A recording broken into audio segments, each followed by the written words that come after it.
What up, guys? Welcome back to another episode of Meowcast. Just kidding. Yeah. I had a revelation these days. These days? Yeah. Multiple times? I every never day? thought I would ever have this revelation, and I have this new thought, and I'm like, what? And it's so big and scary, I can't believe it.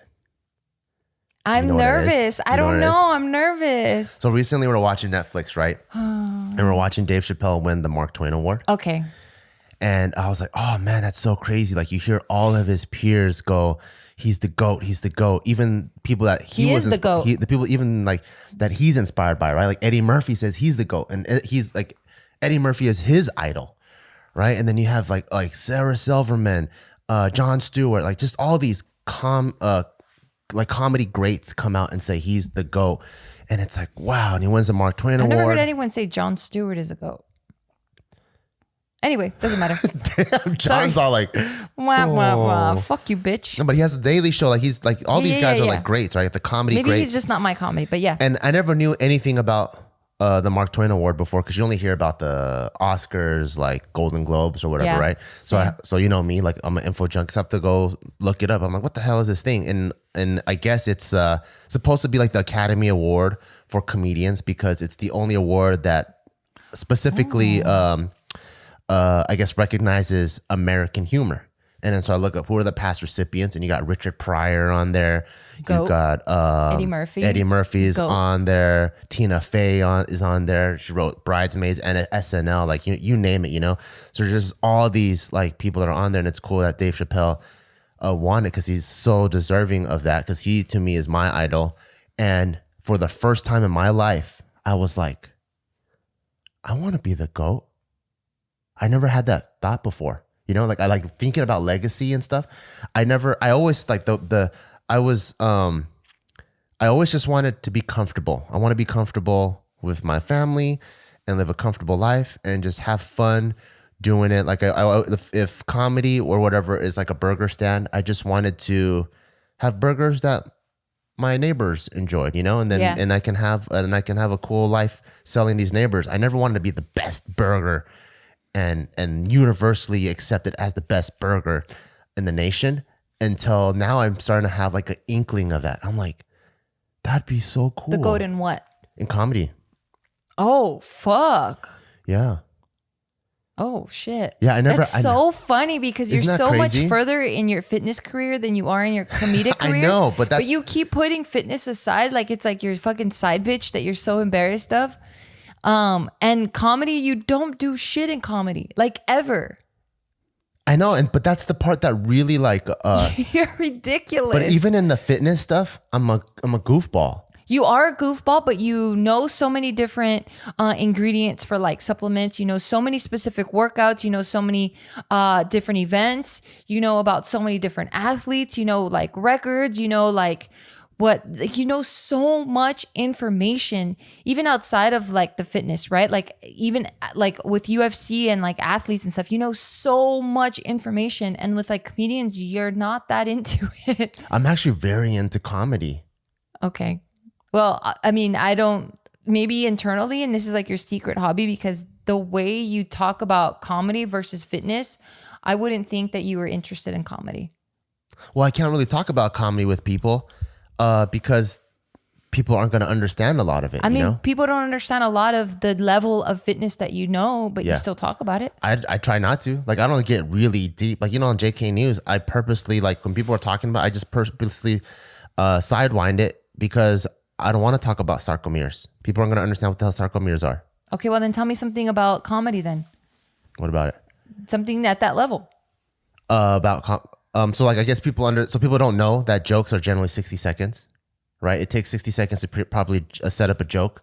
So when you're doing a whole set that's an hour, you roughly have probably like anywhere between like 50 to 70 jokes. That's so like 2010 information, babe. It's not. People don't know that. People just think they're telling. People don't even know that they're jokes now because people are so smooth in the transitions. I'm the closest person to you, and not to knock whatever you just said because I think that's dope. I feel knocked on. I'm sorry. I'm not trying to knock on you. It's just it threw me for a fucking loop-de-loop over here because I'm like, Well, what about this? You What about never this? talk about comedy. You don't ever seek out to What about look. this? Wait. You never even like try to look at you don't look at old stand up. You don't study stand up. You don't study like. I do study you don't stand look up. at- Every time I'm watching stand up, I'm studying it. I see. I've done stand up. I know how to dissect stand. I've told you this so many times before where I watch stand up, like I could already see where the joke, like remember when we were watching what is the Dave Chappelle the last one that he killed it on, equanimity or whatever, that crazy word.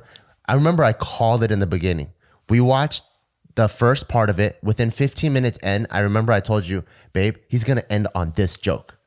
And then I remember it ended and you're like, wow, how did you know? I'm like, because I understand stand-up structure. Right, but I'm just saying and I called it on the greatest of all time. Okay. All I'm saying is the amount of enthusiasm that you have towards fitness, I don't see in comedy. So when you said you wanted to be the GOAT in that, I was like, oh shit, my mind's blown. Because it's like me saying, dude, I want to be the best cyclist ever. And you're just like, what the fuck? Like you barely even cycle. I think you must forget who you're talking to is what the problem is. No, I'm just saying the emphasis because isn't as much. So I don't want to be the GOAT. I'm just surprising myself with even having a drop of that feeling. Let's touch on that because I think that's dope. And that's amazing. I've never felt that feeling. So fucking good for you. That's fucking dope. So people forget who they're talking to. Okay. That's a big problem. So all these Asian influencer, Instagrammer, comedy people now, they all still revere me and Joe as like the godfathers of Asian American comedy online. Just as how I revere Bobby Lee as one of the Asian Americans that started in the beginning, the OGs, right? So we have a 10-year legacy of JK online, of some of the things that have inspired every single thing that you see today. I've even heard Kevin Hart say "mud a bitch" in one of his sets. Oh my God, it leaked that's to a him fucking somehow. stretch, That bro. fool said "mudda." I'm like, oh what? my God. What? And you think you had something to do with that? Probably Your not. fucking probably head not, is probably not, huge. No, probably not. Probably not The Kevin shit Hart. that's coming out of your mouth Probably right not now Kevin is Hart. unbelievable. But go for it. Unbelievable, dude. I don't back anything he's saying, by the way. But I'm on Team Gio for this one. But so we've laid that foundation for a lot of Asian Americans to come out and one, be more bold and move forth with like a stronger sense of comedy. So we've already done that, right? And then we moved away from that Asian American centric comedy, and we're doing more just roundtable talks with Just Kidding News, and it's much more inclusive. There's all kinds of ethnicities and stuff like that. But when I watched the Mark Twain, Dave Chappelle thing, what I really loved about that is he never stopped giving to his community, ever. And I think that's the powerful effect that he has, where he's constantly giving to his high school, doing things for his old high school, giving back to the Black community. And as he was doing his sets, it still constantly has his perspective on America, what a Black person means to be in America. And he constantly hits that perspective all the time, right? So I think it has a lot of soul in it versus like someone like Kevin Hart, who tells a lot of his own personal stories. It's more universal, right? And that's why he's selling out the stadiums. He's doing things at a level that's above Dave Chappelle, but he doesn't have that soul that Chappelle has, because he has that pain in his set still. And so that kind of made me like I was just taking all that in, and it made me feel like, oh man, like Just Kidding News is kind of like the Kevin Hart part of our career, where we're focusing on hitting our masses and stuff. And then just recently with all these Asians getting their asses beat and people looking to me for answers and questions, or Andrew Yang putting out his opinion piece and people looking for me for questions and answers. And I'm like, dude, we're all human. Like, why are you looking at me? But it take watching this Dave Chappelle thing where I'm going, wait, but I am Asian American. Like, the people are looking to me because I am Asian American, and I have to always address that first. That is the position I need to play first.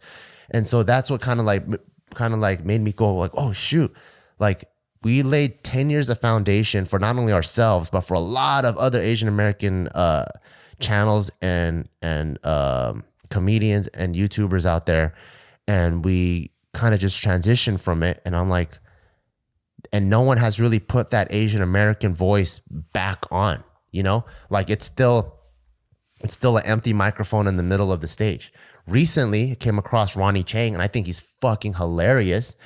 But he's still not he's definitely has an Asian, not American, because it's like Asian Australian, Asian American. I think it's very similar, like a second generation Asian voice, but it's not the like gritty, like SGV, that type of Houston. Like there's an SGV in the entire world, right? There's the SGVs of Houston, SGV of Sydney, SGV of Melbourne. There's not that soulful Asian American comic out there that's putting that stuff out. And I'm like, I think me and Joe need to come back out and do some of that.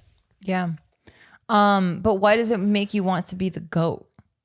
Because that's the GOAT spot. I think the GOAT spot is bringing the people with you and always providing that voice for people. Like people, when they think of Eddie Murphy, they don't think of like Nutty Professor. You know, that's already his Kevin Hart career. Like he's already reaching the masses. They think about Raw. They think about Delirious. Like the stories he was talking about the black community, you know? And then for me, I think I became more universal before even really like hitting it that hard with the Asian American stuff, which there's still like so many. There's recently, like maybe 2 years ago, I watched Hassan Minaj's. And I loved it. Like he was talking about his brown peoples, and I'm just like, there's still not that much like Asian American, and I feel like I could be it, and like because I feel when they were talking about Dave Chappelle and the way he thinks, it was very similar to how I approach comedy and how I approach life and stuff. Are you comparing yourself to Dave Chappelle right now? In a very like 0.001% way, yeah. That's tight. Yeah. The amount of confidence you have in yourself is fucking dope. Damn, I don't know if that's I just said it's dope. Okay. I admire it. I don't know if you're saying that in a way where like, because you know how some people they see I've also heard chicks say this about other chicks, where a chick that's their bodies are a little bit, there's a little bit more body than whatever they're trying to the wardrobe they're trying to put on. What do you mean, like they're fat? So like a fat ass chick trying to wear some skimpy ass shit. Okay. I've also heard other girls go, the amount of confidence that girl has is pretty dope. So I don't know. I don't know how you're saying that. I don't know if you're saying it as if I really do have the confidence and you do think it's dope, or I'm a fat chick trying to squeeze into something that is like 12 sizes too small. No, I think it's dope. I think it's dope because I think that's what great achievers have in common. They don't think that they can fail. You know what I mean? Because I think once you think you can fail at something, then you are already limiting yourself and you're stopping and you think, okay, I can only take this route. Whereas people that are kind of maybe the fat girl in skimpy clothes, like they're the ones going, I don't give a fuck. Like I'm going to do me, and they're fucking happy and they achieve what they want to achieve, regardless of what the outsiders might think. Because the chicks that were probably saying that shit are probably like, damn, why am I so fucking self-conscious? Why am I not happy with myself? Because that's what I hear, you know? Yeah. So yeah, I'm not saying it in a bad way, but that's tight. I think I think that's what really attracted me to just the whole JK movement. Not necessarily the Asian American part of it, because I'm not Asian American, I'm Mexican American, but I really like the passion that you guys had, you know? So I didn't see it as like you guys are doing this for Asian people, although you guys, I guess, were. You guys were trying to really show another side to being Asian and being Asian American, and I thought that was really dope. So I was really attracted to that because I'm like, that's tight. There's so many different sides and facets to people, and there isn't just this one cookie cutter way. And I think everyone that has a unique voice should be saying, you know, should be sharing that voice because it's inspiring and it allows people to be like, hey, I don't have to fit into this mold and it's okay for me to be me. Look, there's someone like me out there, you know, because I know growing up as a Mexican American, like we didn't have that many roles. You know, I grew up in the 90s. So I'm a 90s baby, and I didn't get to see that many, like, fortunately, there were more brown faces than there were like Asians out there, because like the Asians I remember were the ones that were like the ling long ting tongs and shit, you know, like it was super racist still, like looking back at it. Whereas like for Mexicans, like we had stand and deliver, you know, where it is more like Chicano culture. And we were more gangsters and stuff. And I mean, that was the stuff I was growing up around. So it wasn't so foreign to me, but there weren't that many, even now there's not that much diversity when it comes to Latinos on screen, you know? Luckily we have more progressive shows coming out like Vida, and like, there's this new one that just came out. I can't remember what it's called. That's pretty cool. And it's telling the story of like, you know, kind of like the hood that I grew up in. But it's still not hitting my particular, you know, voice or the voices like your of the Mexican people. American identity. Yeah. I mean, it's more relatable, and I can identify with it a little bit more, but I've yet to see that for Asians. Okay, so I want to introduce our first sponsor, Molecule. They make air purifiers, and I am so happy with them.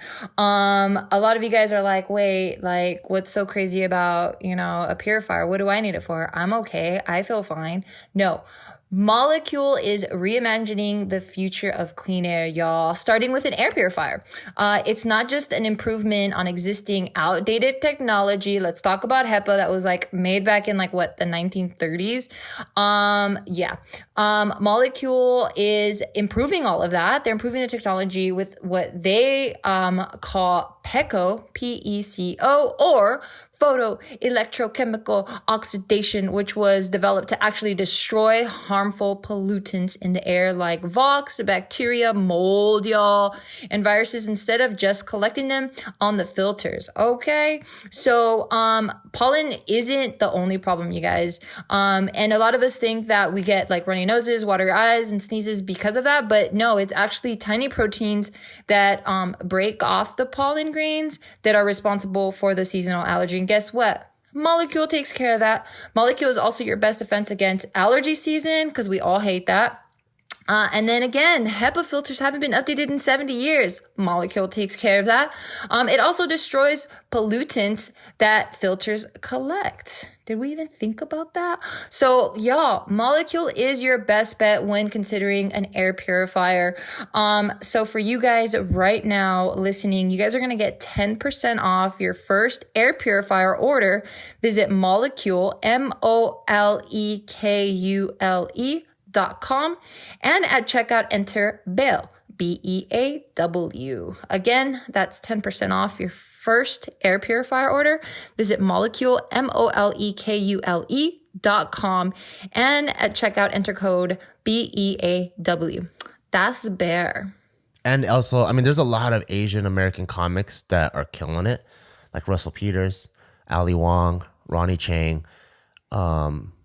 There's a lot, but Ali Wong is one that I can connect with, or at least I'm like, oh, those are the Asian people I grew up around. She's closer because she's like Bay Area, you know. Yeah. So Bay Area, they just have like this slight urban flavor to it. Yeah, I love her. So it's getting there, but there's still like this big void of like people that kind of grew up almost like the hood, you know. But like the Asian Americans that grew up in the hood, and I think that's why when I was first doing stand up, those are the stories that I really wanted to tell. Yeah. And then so even, I don't know if you remember, but like back when I did do stand up, like I was purposely always wearing like Dickies shirts and always wearing like backward hats. You were purposely doing that? Yeah, I was purposely doing it. Like just to, I wanted, like one thing I really liked about like Dave Chappelle too, I think like, this is just so Dave Chappelle inspired, is before he became a rock star, which he is now, he was just like, how can I take my flavor to the masses, you know? And then I think obviously when you're at Eddie Murphy's level and you're a rock star and you start wearing leather jackets and stuff, but you start to lose a little bit of what you wanted to bring. So I wanted to bring 626 on stage with me. So for all the people that don't even know the single thing I'm about to say first, the first thing you're going to witness is what 626 has to offer. And not all Asians have fucking bow ties and suspenders. You know what's crazy though? What? When I would see Asians dressed like that, because I grew up in the hood, I grew up in East Los, you know what I mean? And like, I was surrounded by like, damn, I don't even remember the gangs right now, but yeah, it was 18th Street. All of them. Like the Salvadorian one, what's that one called? MS-13? No, that one. Yeah. Because I'm like, it's something yeah, but it is. That one. So I was in the heart of all of those. So when I would go to school and see Asians, I didn't even know that Asians were in gangs. I had no idea. I had no idea that your guys' gang culture, I guess, was so huge. I just thought, look at these fucking Asian cats trying to dress like Mexicans. They were. Yeah, so I was just like, why are they copying? Like, do your own thing. It's what the super fuck? Mexican. It's super. Well, we don't have our we don't have our own identity at the time, you know. So I think all the Asians that came from like broken homes or refugee families, like they gravitated towards whatever gang was in that area. So you have a lot of Asian gangs that have like black culture. You have a lot of Asian gangs that have Latino culture. Like they just kind of like depending on where you're from, you know. Yeah. Like, I know a lot of gangs that I grew up with. It's not okay now. I mean, it's probably still okay in the hood, but like saying the N-word was just a normal thing because like for example, like the Cambodians in Long Beach, like them and the Asians there and the black families there are like this. So all the gangs there, they all say the N-word. Like it's so normal. Yeah. And so like, I think, yeah, for me, because I knew that, because I've already been through the Marine Corps where, when in the Marine Corps, they either thought I was going to be Jackie Chan or a ninja or I was going to fix computers. And then I'm just like, wow, that's crazy, you know? And even the other Asians that I met, the token Asian. Dude, my sister didn't even believe that you were in a gang. Like, she's like, Asians have gangs? Yeah. You guys are just like non-existent in our world at that time. Yeah, that's the part that's crazy because there's this huge void, and I'm not trying to like make gangs like, I don't want to celebrate it, you know. I think it's bad, but I think what I like about it is just I want to put a more machismo Asian on the spectrum. We have a lot of like nerdy Asians, and we have a lot of like doctor whatever Asians, and I want to fill out the Asian spectrum and fill out the Asian voice. Well, I don't think it's machismo. I don't think that's the word you're looking for. Because I think there is traditional American machismo. I don't know if that's it. I don't know if being in a gang is it. That's what I'm saying. It's above being in a gang. I see. So what I'm saying is like, there's no like, if I were to write a movie right now, right, or anybody, if Hollywood were to write a movie and they need like a kind of like, you know, rough around the edges, like a blue collar car mechanic. Asian guy isn't the first, like someone with like you don't think of casting Asian as Roy in The Office. Yeah. Right? When you think about Roy, you think someone burly, like you think of Roy, you think of Daryl, like those are the warehouse workers. If you were to cast an Asian, you'd probably throw his ass in the actual office part of the office and not a warehouse worker, right? Yeah. But there's a lot of Asians that are blue collar warehouse workers. That's what I'm just trying to do. I'm trying to like. Okay, because I think you just threw me off with the word machismo. Yeah, machismo. Well, no, because that just has more of a negative connotation to it. To Latin culture where it's overboard. Well, I mean that's how it's used. The machismo, that's how it's used. No, machismo is actually a neutral term. It's a neutral term, but it's a Mexican term. What are you talking about? That's a Spanish word. It's not a Latin word that all a bunch of countries share. I don't know. I mean, we can look it up, but I just didn't want you using the wrong word because it just threw me off. Where I'm like, it has a negative connotation. So I just wanted to make sure. I'm not talking about wife beating. Is that what you're talking about? Neither am I. Oh yeah, I'm not talking about wife beating or anything. I'm just saying like I think like maybe alpha or like, but see like those words. That word actually has a negative connotation. Yeah, it does. What I'm just saying is in the Asian voice, there's not a strong like rugged, rough around the edges guy. Testosterone driven voice that's out there. I see. And I feel like when me and Joe are making comedy, as much as we fucked around and we dressed up as moms and stuff, like there was still a very rugged voice when we dressed up as moms or when we dressed up as old people and told those stories. Because even I think our moms were very alpha. Yeah, well, I don't know. I looked up machismo and it's not saying that. And it's saying you're wrong, I bet. No, it's just saying strong or aggressive masculine pride. Yeah, strong masculine pride. Yeah, so it says machismo is a sense of being manly and self-reliant. The concept associated with a strong machismo is a term originated in the 1930s. Damn, this thing's taking too long to okay. Yeah, but I just didn't want it to come off the wrong way. Thank you. But it's a neutral word that has had a bad connotation. I see. Like kind of like feminism, right? Like that's actually a neutral word, but it's recently because of all the, or even like veganism or any type of belief, they're technically neutral words, but it's as of recent, the people that are part of those groups that make that word bad. Yeah. Like there's nothing wrong with being Christian or Catholic, but then when you think about it, you think about the crazy people now. Yeah. Right. So Yeah. it's the same thing where machismo, it's a neutral word. And I just don't see that part of the spectrum being filled. Yeah. And that's what I liked about Dave Chappelle. I'm like, man, this guy comes out every single time and he has this attitude about him. And if he's very casual, laid back, he's philosophical, and he's so super funny. But his content has this attitude that's like, I'm gonna slap you in the face, and what are you gonna do about it? Yeah, and it doesn't come off as like he's trying to be that. Like it just comes off as like, this is who he is. You know, he likes good music. You know, he likes good food.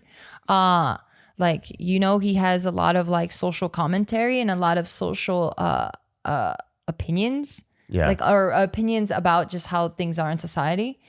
And yeah, I love that about him. Yeah, and like just like listening to all the interviews too, you know how when he first came out, and then there's people that shared the stage with him when he was like 17, and they're like, oh my God, this guy, he came out when he's 17 and he's so put together with this comedy and has like such a good voice already.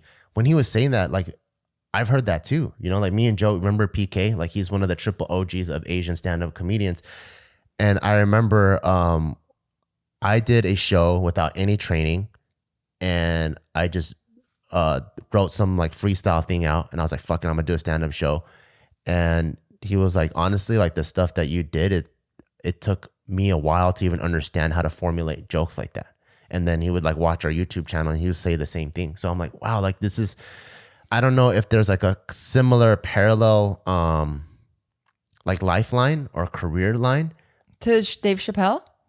Yeah, I'm comparing my 23-year-old to his 17-year-old. Okay. Oh, okay. And I'm like, I think there's a lot of similarities there. And like, I'm like, maybe this is something that I should do. And I feel like, is it destiny? Like, should I do this? That's how it felt when I was watching it. And what is destiny? Like you watching it at this time and getting those thoughts? Like watching his life and people talking about his life unfold and how me and Joe's start was. It's like plot point per plot point. And I'm like, holy crap, that's crazy. Yeah, I think the thing with you though that's kind of rough is that because you're I suck, so it's just gonna be hard. No, I think because you're such an artist, you get inspired by so many different things. So your life gets pulled in so many different directions. And because you don't have one sole thing, right? So right now, when we started this conversation, I'm like, I'm taken aback that you want to be the GOAT in comedy because I don't hear you or see you practice or talk about comedy as much as you do fitness. So that's why for me, I'm like, wait, what? So I feel like I'm literally practicing comedy every day though. Well, I'm just giving you my perspective. Oh, okay. So this is my perspective. I see. So that's why I was very surprised and taken aback. So I see this with you a lot where you get so motivated and you're so good at things and you don't let things like when you say you're going to do something, you're committed to it. You do it, you take it as far as you can. But because you're such an artist and you have your hands in so many different things, you don't allow yourself to really flourish in one area because you're so inspired by so many other things. And that's why like the growth, like with the comedy thing, like it kind of slowed down and it stopped, you know, and now you're doing more of the roundtable talk also with like the fitness stuff. Like you wanted to be you had your goals set, but then all these other things happen and you're like, oh, I want to do MMA. I want to do whatever, you know? So I think if you really want to be the GOAT at something, I think you have to clear your plate of that and be like, nah, I'm going to go for this and this thing alone. And you practice doing that. Kind of like what Steve was telling you, you know, you are what you live and what you practice. That's why for you, you're a fitness. That's why we make a joke, even though we all really do feel this way about you, but you're like a fitness guru because that's what you actually practice every single fucking day. And there's not a day goes by that you don't do that, you know, whereas comedy, we don't really see that, you know, even though you might be practicing it all day. And every time you're watching something, you're watching it with a comedic's mind and eye and ear. But you're not sitting there and writing jokes. You're not sitting, you know what I mean? So I think that's what, I support that. And I think if you want to do that, like I've never not supported anything, you know, I always feel like you're this Superman that can literally do anything. But I think if there's something that I can win the Mark Twain Award. Of course. I think you can literally do anything. So sweet. I think you can do anything. And I know that I can help you and support you in achieving that. So like, I feel like yeah, you're just unstoppable, right? Thank you, If that Mama. meant like we don't get to see you for a full year because that's what you're going after, then that for me is like enough. I'm like, cool, I don't get to see you. Like, fuck, that makes me sad. Maybe you can squeeze us in a little bit. But I'm like, I get it. Like, he's trying to go for this. And ultimately, like, I feel like I win too. That's very so, cuny. That's one of the cutest things you ever said. you, know that? I don't even have to say this because you know that this is how I am. But I also know how much you miss me. And like the minute I leave for like a week, you're going to start crying your brains out. yeah, well, yeah, but that's And how then selfless I am. And you know how soft I am. So if you cry your brains out, I'm flying back home yeah, immediately. fucking right. Anyway, I used to drive back to your house in the middle of the night at UCLA just because I know how much you miss me. I mean, because fucking my pussy too good. You know what I I mean? didn't even get there for the pussy. That's true. I just came there just to drop off a rose and I went back. Yeah. Well, I mean, you had a lot of time too. At UCLA, are you kidding me? I was pre-med. I was freaking like studying my brains out. Fine. You know what? Before we turn this into an argument, let's introduce our sponsor. Shout outs to our sponsor, Manscaped. And I freaking love Manscaped because I personally use them to shave my nuts. Thank God. And I remember the other day I popped out of the shower and you're like, whoa. Yeah. Yeah, it was really nice. It was a nice surprise because like I like when it's not completely bald because I feel weird when it's super bald, but I like a little like 5 o'clock shadow, and it was beautiful. And so that's what I love about Manscaped, where they have like these ceramic trimmers. And you usually, if I need to be really, really careful because I don't have a trimmer that's good, it'll take me like 30 minutes. I would hear you go, and I'm just like, what happened? You're like, I nicked my balls. I'm like, oh, I'm so sorry. Yeah. And then like also because it's waterproof, I was able to use it in the shower and there's a light so I can go upside down and go in the crevices. Thank God, because I'm tired of you saying, oh, the birds can use this. Because you would shave outdoors to like prevent making a mess. Yeah. So I love Manscaped. And as you can see, we have a very happy customer. And what's also cool is when you shave all your pubes down, your dick just looks bigger. Oh, yeah. So it impresses her even more. Yes. I'm like, wow. So right now you can get 20% off plus free shipping with the code BEAW, BEAW at manscaped.com. So do it.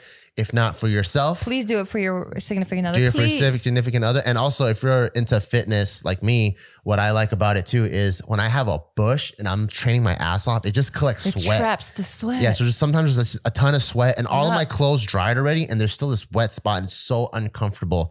So when I shave it, I don't get this giant wet spot. So make sure you go to manscaped.com, use the code BEAW for 20% off plus free shipping. Thank you, Manscaped. So yes, so I guess my thing now, because I've seen the pattern of Bart, I would say if that's what you really want to do, that means no more barbell. That means very, very minimal fitness stuff. Like that's so that you can focus on that. No, I don't think I need to do that. I really don't think so. Oh shit. Yeah, I think like we're definitely not going to see you anymore. No, I think I just need to figure out my schedule and figure out how things can be, because it's going to benefit JK News. It's going to benefit the podcast if I'm funnier or if I'm better at conversations. Yeah. I just got to figure out a way to fit it back in. But how, baby? You barely have time to fit us in. Well, because right now I'm not gonna take up any of us time.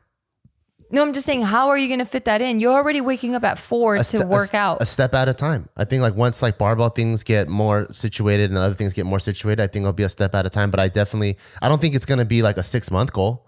I think it might be like a 5-year goal, 5 years? Some of these people take longer than 5 years, baby. No, like 5 years to get to the point where I can start comfortably. Oh, okay. Like to get to like Joe Rogan's daily schedule. I like his. What he talked about was he wakes up before his kids do, right? He trains. He gets up, eats breakfast with them, takes them to school. Then he comes home, he does his podcast, or he goes to his studio, does his podcast, and he does it pretty much the whole time they're at school. And he bangs out like 2 or 3 a day. And then afterwards, he comes back, and I think he hangs out with the kids, and then pretty much puts them to sleep. And then once he puts them to sleep, it's like also family time. Then when he's done with his wife, then he goes to the comedy clubs. And he does his comedy clubs, and then he comes back home at like 11 or something. And then it's his writing time, because he's the most inspired after he does comedy. And he writes from 11 to 2 a.m. And he rinses and repeats. God damn. But it sounds like he covers everything. He trains. We all know he loves to train. Spends time with his wife, spends time with his kids, does his podcast, and bada bing, bada boom, bada boom, bada bing. Nice. Well, I mean, damn. Yeah, I'm not going to stop you. I never have stopped you from literally anything. And sometimes I should have to stop you. But yeah. Yeah, I mean, I believe you can literally do anything. But so like even aside from just the comedy stuff, the part that surprised me the most is I've never been a like trophy chaser, you know, or I've never been like a recognition seeker, but yeah, you are. What are you talking about? I am? Yes. So, I mean, maybe you don't think you are. Yeah. And you're not like, but you definitely, you don't like the public recognition. You just like knowing that you did it, and you don't give a fuck who knows about it. So like, you have this story about like this person who thought you were a dumbass, and then you got the highest grade in the class, and you're like, internally, you're like, I told you. Like you're that person In junior though. high. Yeah, but you like being the best at what you do. You like knowing that you're like above average. Okay, but that's in junior high, and that was more of the Korean in me that wanted to take What revenge. fucking Korean? Can you stop saying that shit? You're not even Korean. I'm 3%. Oh my fucking God. Well, you never say that's the Peruvian in me. I do. You're ridiculous. Anyway. No, the times that I feel like I want to just run away from my kid and leave, I'm like, that's the Latino in me. Yeah, you really got to work on that comedy shit. Damn. Ow. Hey, well, you're talking shit about my people. My parents didn't leave me. That's the Asian in you. Fuck you. I have no Asian in me. Fine. No. So yeah, like it's more than the comedy. I just never thought I would be someone that was like, oh, I want to win that. But then also on the flip side, I'm also thinking, I don't think Dave Chappelle ever thought of it that way either. You know, like for him, it might just be, I think the people that win these things, I think they're just trying to pursue the best that they want, or pursue the best that they're trying to achieve. And then it's just other people that go, man, this guy's really sick, you know, and then they give him the Mark Twain award. That guy, I mean, he was at the peak of the Dave Chappelle show, and he's like, fuck this. I fucking hate what it's becoming. I hate who I'm becoming. I'm going to fucking Africa. And he just disappears. Yeah, I don't think he gives a fuck about any of this shit. Yeah. And it is other people going that. And I actually feel like it's probably the people that want to specifically chase that award that don't get it. I don't think so. Oh, you think you really? Yeah, I just think it's like, damn, look at these people that are doing big things for our community. Let's celebrate them. Yeah. And I think that's what it is. I think it's a celebration of people you respect. I don't think it's people going, man, I can never do that. I look up to this person. Let's give him a word. I'm sure there's some of that. No. But I don't mean it like that. I mean like people that want it that end up don't getting it. What do you mean? So like let's say someone's like, I want to be the funniest person because I want to be funny, right? I don't know if that person gets it versus the person that just wants to tell the best story and they end up getting it. Like you know, like Dave Chappelle. Like when I look at the list, those people they like Kevin Hart, right? He wants to be the funniest, the biggest comedian of all time. That really is his purpose. I don't know if Dave Chappelle, that's his purpose. Dave Chappelle I just want to tell better and better stories. And it just so happens that people on the side are going, wait, this is number one. Like he's the guy that's going, he's not the one that's going, I need to get 5 stars on Yelp. He's just going, I just want my burgers to taste better. So he just focuses really on the burger. And then someone comes from the side and goes, your restaurant's 5 stars. Versus there's other people that go, I want my restaurant to be 5 stars. And they're trying to like formulate a way for their burger to win the 5 stars. They're trying to game the system. I don't think Dave Chappelle's the one that is trying to game it. I don't think Chris Hart's trying to game it either. What's Chris Hart? Kevin Hart. I don't think Chris Hart's trying to game it either. I don't even if he is, he's not doing a good job. I've never even heard of him. That's his stepbrother. You never heard of him? His stepbrother? Yeah. Oh, no, I didn't know. Oh, I mean, I guess I know more about comedy than you do, huh? Damn. Maybe you do. Maybe you do. Yeah, I don't know. You just make these statements that just sound like you know what you're talking about. Because like, Kevin Hart, like he's trying to just formulate all of this. I'm like, I don't know if he's trying to do that either. I don't know if he's trying to do that. I'm just saying an example. Oh, Yeah. He just makes some crazy ass fucking claims. Yeah, I don't know if who knows, Yeah. But I do know he wants to be the biggest rock star in comedy that's ever lived. He said that himself. Yeah. I don't know if he's trying to get after a Mark Twain award or maybe he feels like he's above that. Eddie Murphy's was the same. Eddie's Murphy? Eddie Murphy, because I was going to say Eddie's was the same thing, but I was like, I should say his name, Eddie Murphy. And then it just kind of got jumbled up. But yeah, Eddie Murphy wanted to be the biggest too. Yeah, I mean, and he got a Mark Twain. So I don't know what your point is. I just don't think Dave Chappelle's was like that. Oh, yeah, I don't think so either. I mean, he doesn't seem like that type of guy, but who knows? I mean, I don't Yeah, know. that's true. We're not his wife. We don't know what he tells his wife. Yeah, I have no idea, you know? Yeah. Maybe it is one of his goals to get that. And now he's like, fuck yeah. Is that like their equivalent of the Hall of Fame? Like Mark Twain? comedy Hall of Fame, I think Yeah. so. Oh. It's actually a recent I've award. never- oh, It's in okay. 2008. Okay. So it's only like 12 years. It's only like 12 years old. Yeah, because I'm like, I had never heard of it until the Dave Chappelle special. And I'm glad that they recorded it. But yeah, like, I mean, I'm going to keep saying it. Yeah, I think you can literally do whatever. Like, you're a person that, like, I think you're like low key a genius. You know what I mean? Not Like- high key. Oh my God. Okay. I think you're high key a genius. Just kidding. Thank you. I think you're high key a genius. And there's some people that say they want to do some shit. And internally, I'm like, I don't know, man. I don't know if you know yourself that well, but externally, I'm like, fuck yeah, you can do that shit. Because you never know what people's actual capabilities are. But for me, I'm just going based off of patterns I've seen. And also I don't live with them. So who knows what's going on behind the scenes. But from what I've seen, I'm like, I don't know if you can do it. But then I'm like, oh shit, they're doing it, you know? But for you, I'm like, yeah, I think you could fucking do it. And I have full confidence. Yeah. And your work ethic is fucking awesome. And the hunger that you have for whatever it is that you're pursuing is like above anything I've ever seen. And yeah, your work ethic is great. Your pursuit of just, honing that craft and sharpening it and like making it really good. Like you're really good. And you're a fucking fast learner.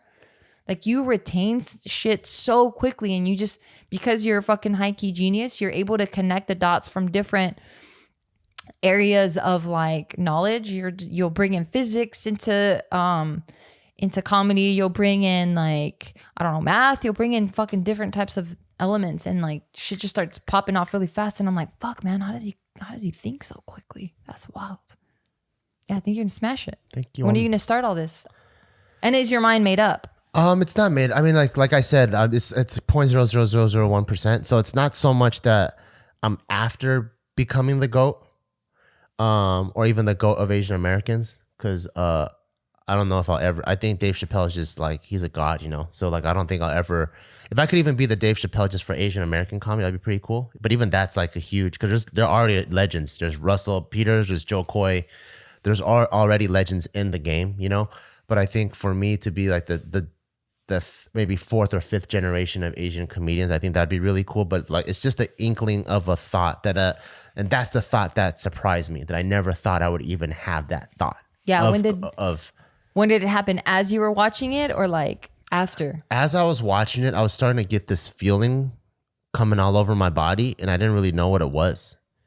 And then I was like, wait, this is the same feeling as like when I go, oh damn, I want to buy that car. And I'm like, wait, that's like of wanting something, And I'm like, wait, this is crazy. Like, but I'm getting this feeling from watching an award show. Wait, do I want that award? Wait, do I want to do what it takes to get that award? And I was just a lot of self-discovery. So it took me like 24 hours just to think and process what the hell was going on. Because it's like a feeling and the inspiration that aren't usually connected. And then you're like, oh, wait a second. I have this feeling of wanting something that, it's because I do want to be that. Do you think it's that? I mean, it could be that. I'm just testing the waters here. But like with other things that you've accomplished, right? There's usually goals that you really like. You like doing something and then knowing where you stand within that space. So for example, like the marathon, right? Like it's a fucking humbling pursuit. Right? Because it's 26 miles nonstop, all on foot, just you and your tennis shoes. And it's running shoes. Sorry, running shoes. You wear tennis shoes for tennis. For tennis, right. Yeah. So it's you and your running shoes. You really got to sharpen that comedic what? That what is it? tool. Which tool is that? And then you did and then you want to do BJJ because there's like a belt system. Is there a belt system? Yep. Yeah. So then you know where it is in the ranks, right? For comedy, at least stand-up comedy, there really isn't a lot, right? Like that lets you know how you're progressing or what you're doing. Like maybe you can aim for like your own special. It's kind of, I guess for comedy, it's by the stadiums that you sell out, I feel like. Oh, okay. never mind then. Because I was like, for a lot of the things that you pursue, there's like steps, or there's like little markers that you know how there you're is doing? a marker, exactly. So maybe for comedy, this is the marker for you where you're like, that's the marker I want to achieve. But I guess the stadium ones would be markers. I think for me, like I think the Netflix special is like the end game. Oh, okay. Yeah, like winning that award or being recognized as the GOAT. That's literally just the inkling of a thought that I never thought. I just surprised myself that I would even think that. But something that's for sure a bucket list of mine, like the marathon, is I do want to do a Netflix special. What? I didn't know this. When did this come about? I thought I told you this before. No, never. Oh, like I do want to do a Netflix special, and I want to do that just as bad as I would want to write a movie. What? Yeah. Just as bad? Just as bad, yeah.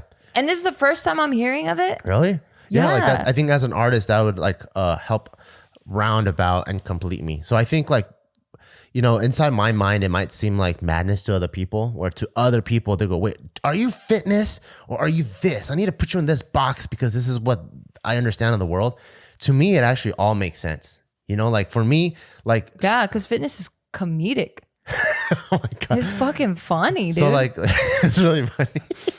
It all makes sense. So like scuba diving is just as like all that stuff. It's pretty funny too. Yeah, all that stuff it's part of my. I feel like I'm making my brand and my package, right? And I think that's all.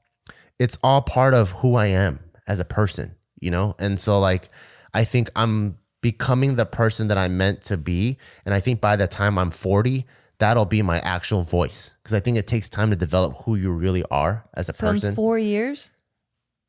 Probably. I think I'll finally have that voice that I really want to come out with, and this is who I am, and these are the stories that I tell, right? Nice. Like even like The Rock, like I feel like he experimented a lot with, or Dwayne Johnson experimented a lot with The Rock, with the raised eyebrow and all that. Yeah. And he did Is he the one that goes, can you smell what The Rock is cooking? So he did all that. And then he started experimenting in movies to find out what his voice is. I can't wait till his album drops. His rap album? Just or kidding. His photo album? I feel like everyone had like an album at some point. Oh yeah. So then I think finally now he understands what his voice is, you know. And I think it takes, like as an artist, it takes time to really evolve and figure out who your voice, who you're trying to speak to, who you're trying to relate to. And he finally found that. And I think I'm still on my way to finding that. And so I think for people that like. That don't understand, or they're looking at it at a midsection. Like for example, Kobe is actually good enough to play professional soccer, right? So in retrospect, when you look at his footwork on the court, you're like, dude, of course, look how good he is. He's good enough to play professional soccer. Like you can see him do all these crazy like tricks with just the soccer ball and stuff. And you're like, duh. But I bet you when he was like 14 or 15, if you're a basketball fan, you're like, Kobe, why are you fucking around with soccer? Stick to fucking basketball, you dummy. You're so good. You could be the next Michael Jordan. But for him, it makes sense because he understands what he needs to be better at basketball. So he is going to play soccer. And then when you look at it in retrospect, you're like, oh, I get it. So that's how I feel like I am. More like, I think people don't understand. That fitness makes you funny? Yeah, I don't think that people understand the person that I'm still trying to develop and become. So it doesn't really all make sense just yet. But I think when I look back too, it will make sense. Like, and then other people, I think it'll make sense to them why I had to do all the things that I did. Tight. Well, I mean, I have no doubt in my mind that you won't achieve everything you set out to achieve. Because yeah, I'm like your raving fan. And I think you're the fucking shit. I think you're already the GOAT in my book. Thank you, Mama. Yeah, and I support all of it. So if you want to head in that direction, then fuck yeah, let's do it. You know what's one of the funniest lines from Dave Chappelle that I love, and it resonated with me a lot, especially during all the YouTube shows where all the comedians and musicians were together. He says musicians. He says comedians and musicians. They I'm probably butchered, but he says comedians and musicians. There's a similarity. They want to be each other because all comedians want to do music, want to be musicians, and all musicians think they're funny. Yeah. I'm like, that's fucking awesome. Because he doesn't even give them the respect. Because he goes, all comedians want to be musicians, but all musicians, he doesn't even give them the respect of using comedian in the same line. He goes, want or think they're funny. Yeah. I'm like, that's tight. So he does it. He goes, I could do you all fucking day, but you Good luck, buddy. That's from his block party special, right? Yeah. So Yeah, I love like just this wordplay, and man, he's just so good. The first intro I had to Dave Chappelle was actually Half Baked. So you just thought he was a dummy. That was in high school. Yeah, I didn't even realize who he was. And I saw Half Baked and I'm like, this guy is goofy looking. My first introduction to Dave Chappelle was it Money Streak or what's the movie with Martin Lawrence? He hides the diamond in this construction building, and later Streak or Money Streak, and he comes back, something Streak, and it ends up being a police station. Yeah. So he was the other younger homie that was so annoying that kept like like Martin Lawrence like, get the fuck out of here, and he goes, what are you hiding? Where's the diamond at? I want my money. I want my cut. And he was the guy that was I fucking hated his guts. I hated his guts so much that I'm like, if this fool ever shows up in any other movie, I don't want to watch it. Oh shit, what a good actor then. Yeah, because I didn't even know who he was. You I know just what knew other he was movie so he was fucking in? annoying. That's gonna blow your fucking brains. What? He was in You've Got Mail. I don't even watch that. What is that? With Tom Hanks and what's her name? It's just like this like romance comedy. I mean, it's a Tom Hanks movie, so you can already tell the tone. It's just weird that he pops up in it. It's just because now you know who he is. Yeah. So like to see him in that role being Tom Hanks' like friend and like confidant, like his side character, you're just like, what the fuck? Because then cut to like 5 years later, he's like, I'm Rick James, bitch. You know? Yeah. Fuck your couch. And you're just like, what? Who is this person? To see him, it surprised me when I saw him in A Star Is Born. What part was he in? Bradley Cooper's. No, I know the movie, but what part was he in? I think he was like his either his neighbor or something, and then he went. Over. Right, with his kids, right? Yeah. Okay, yeah, that was interesting too. I wonder why he took that role. And I wonder why because Bradley Cooper wrote and directed that. Hey, what happened to that? We were supposed to watch his stand up. We have tickets for that. What's going on with that? It's getting postponed. It got postponed to like September. So that's good. So I think I have to. Well, I wrote down on my list of things to do, but I have to cancel that. I have to cancel the concert and rebook, and then rebook it. So you may not even get the tickets again. Who knows? They just reposted it. They like literally yesterday. I saw yesterday, so I wrote the note down yesterday. Oh, okay. Because I'm like, you told me about this like weeks ago. Yeah, we were supposed to go see him. But that's why I have to see him now even more. Yeah, so don't wait on it. Because he's always been my idol for comedy. I love him. Yeah, he's the best. He's probably some guy that if we were going to travel to see him. Yeah, he's probably some guy that one of the few guys that I would see and like really like get a knot in my stomach and pass out. Oh, shit. Yeah, we got to see him. We were going to fly out to where? Nashville? Or? Yeah, I was like Tennessee just to go see him. Yeah. Because I was like... He was not coming to LA. Because we were planning on seeing Michael Jackson literally the year that he passed away. And I'm like, oh, I don't want to experience another Michael Jackson where like there's these so few greats, like legends that happen in your lifetime. And I don't want them to go away without... Because I haven't seen another Michael Jackson. Did you ever see Kobe play? No. You know? So it's just like... There's just so few legends that come around, and they come around like every maybe 200 years. Yeah. So I don't want to miss out on another one. Yeah. All right, baby. Are there any closing thoughts? No. Oh, all right. Well, damn. Thank you for sharing that. And yeah, that was really candid and open of you. And like I keep repeating in this podcast, even though I was going in on you a little bit, I genuinely believe that there is nothing that you cannot do. Thank you, I feel Mama. like it'd be rare for me to see you fail at anything, and I don't even think I'd see it as a failure. I think I'd see it as like, oh, you just got to try a different way. You're so supportive. Like, I am fucking supportive. I feel like anything you want to do, I feel like we're both going to be doing it together. That's you know, skinny. like I'll put home and Taika and businesses on my back, and I'll just let you do your thing because I know ultimately it comes back to me. You know. Oh, stop it. That's but cutie. Yeah, you're gonna. You make me want to suck on your titties. Ew. you make it seem like that's what I want. You always say shit like I want it. Like, I know you make do. me want to. You know you want me to squeeze your or something, and I'm just like, no, I don't want you to do that. What you know the how many fuck? Leave chicks me want me to alone. suck their titties? Cool. That's not me though. I'm looking at them.